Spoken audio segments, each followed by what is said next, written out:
How's it going, guys? Welcome to VFG Movie Reviews, and this is my review for Kraven the Hunter. Guys, if you could, give us a like, give us a subscribe, help us grow in 2025. Now let's get into this bad boy. This is our recent installment of the Sony, not Marvel, Sony Spider-Verse with no Spider-Man. Go figure, right? Now, I'm going to touch on something real quick before we get fully into this review of this movie. Sony recently came out and said that this Spider-Verse of taking the villains is done, or it was reported that it's done. It's only done because they are currently working on the new Spider-Man film with Marvel. They're currently working on the TV show Spider Noir, and they're currently working on the animated movie,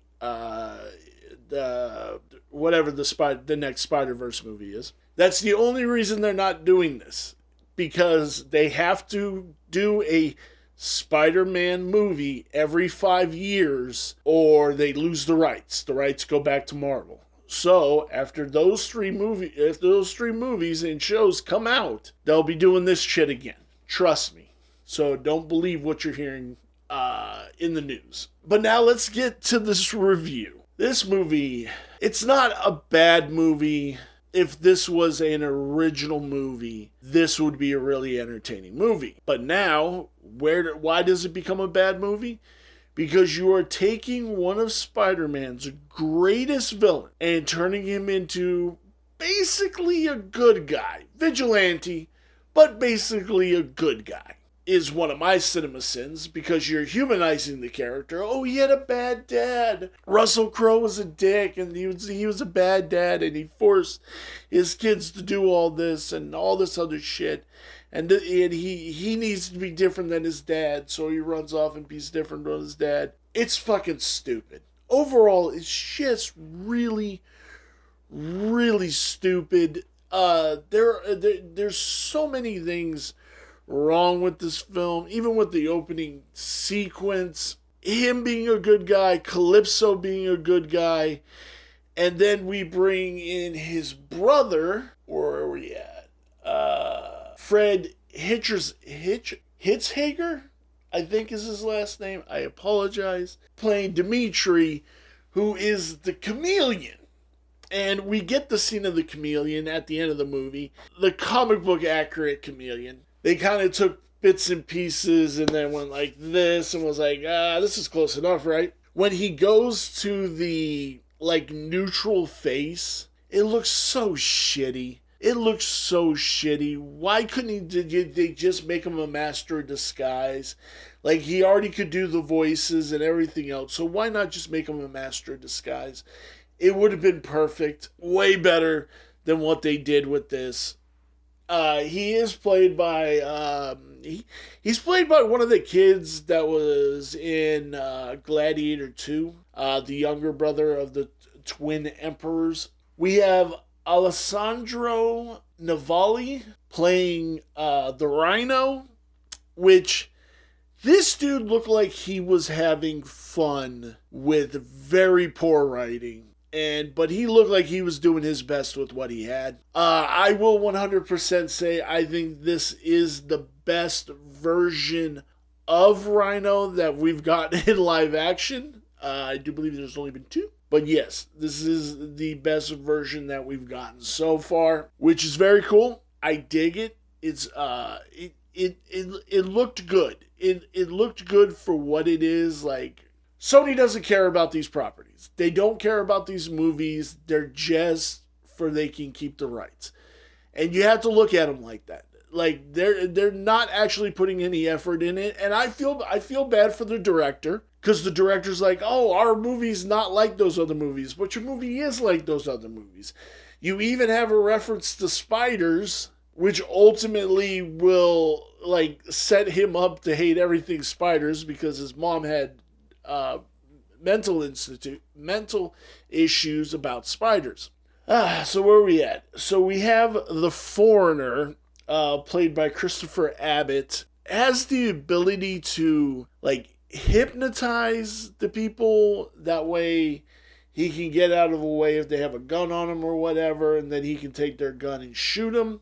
It's not that he can move very fast. It's that you're under a hypnosis and then he just moves out of the way and it looks like he's moving fast. But it's not that he's moving fast. It's like a hypnosis thing. He was actually a pretty cool character. I think I would have loved to for them to expand on that character. I would have definitely liked to seen that, but we get what we get. Well, they didn't even put her. Oh yeah, they did. Ariana DeBose playing Calypso, who is actually a bad guy, who basically creates the serum for Sergei Kravenov and keeps him going and alive, and the superpowered strength in this.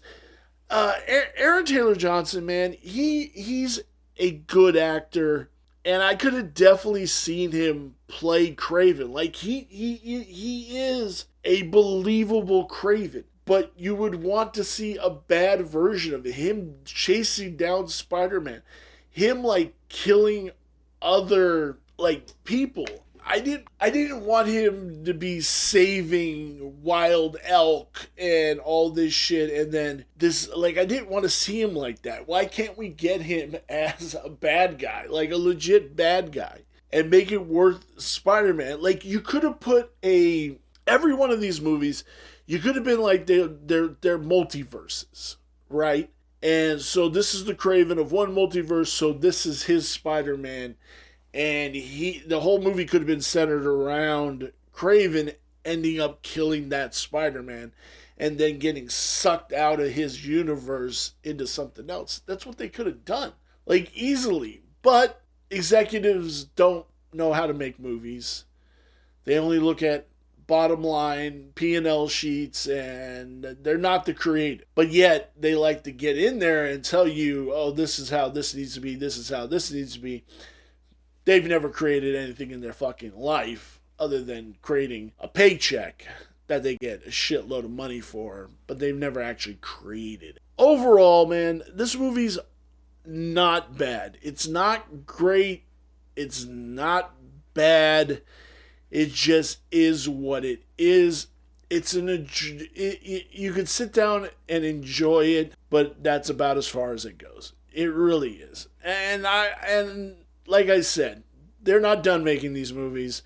Once they need to do that reset, they'll pump out another fucking movie that will just be shit and not have a Spider-Man.